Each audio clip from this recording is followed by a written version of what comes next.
Hello, my name is Jason Melvin, and I hope to enlighten you on why rap music is the most pivotal to cultural progression today. So, thank you.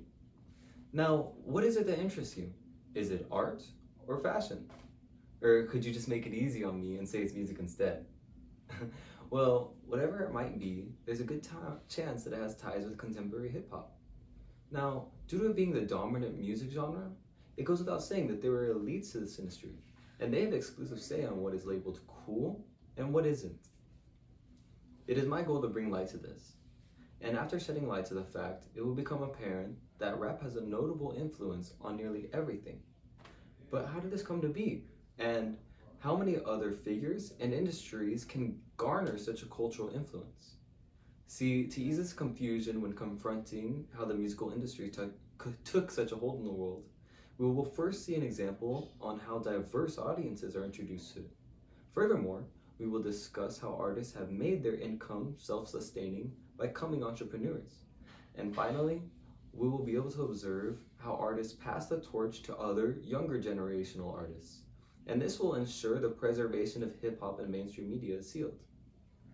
Now, its initial grip in the world began in the late 90s, and its rise to mainstream, just as social media began taking advance, allows for inclusiveness to all people worldwide. Surprisingly to me, it's created more influencers than ever, and they are willing to express themselves through art, fashion, and other concepts. So, what is an influencer? Well, in short, an influencer has a large following of people, in this case, their fans, and they have the power to affect the purchasing decisions of the masses, their fans. Now, influencer names such as Travis Scott have collaborated not only with big brands such as Nike, but with the video game community Fortnite, so we can reach a larger audience.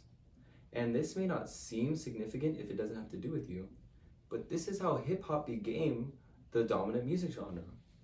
However, the more disparate the hip hop mainstream is from the underground scene, the more hype there is surrounding up and coming artists.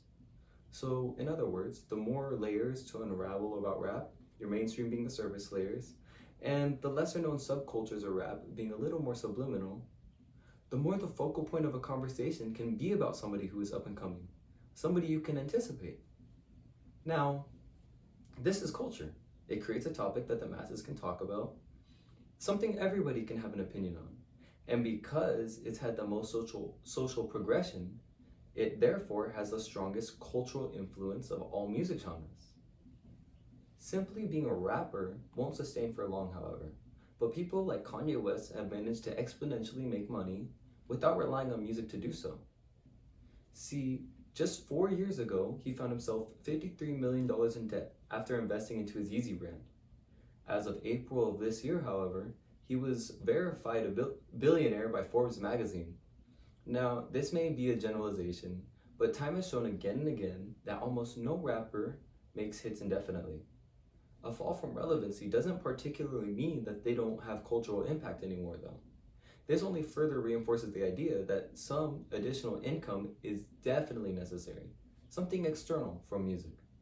Now, some may not recognize, but your favorite rapper probably has some sort of backup plan. Many rappers create record labels because they want to continue to influence hip hop without making the music. The only difference from here is that they're doing so from behind the stage curtains. Examples of this would be Drake and his OVO brand, Dr. Dre and his Aftermath label, and Jay-Z and Rockefeller label. Although signed to a different label, eventually they were able to branch off and create their own recording label. These self-proclaimed OGs have a mutualistic relationship because their success depends on the up-and-coming rapper that they've invested their time and money into. The ability to grandfather new rappers in is significantly better than so-called selling your soul to a very corporate structured record label. And additionally to this, it benefits the hip-hop community as a whole. It allows for expression. With that, it's become progressively more common for rappers to turn to influencers or entrepreneurship. And simply having that inside knowledge gives us, followers of that community, those who observe it, power. Now, that being said, whether you enjoy hip hop or not is irrelevant to the fact that we should support these newfound entrepreneurs and influencers. they become some of the most essential figures to allowing cultural progression. They serve a role that we can at least decide if we want to affect our lives drastically or if we want to defy this. Thank you again for your time. My name is Jason Melvin, and I hope you found this topic just as interesting as I have.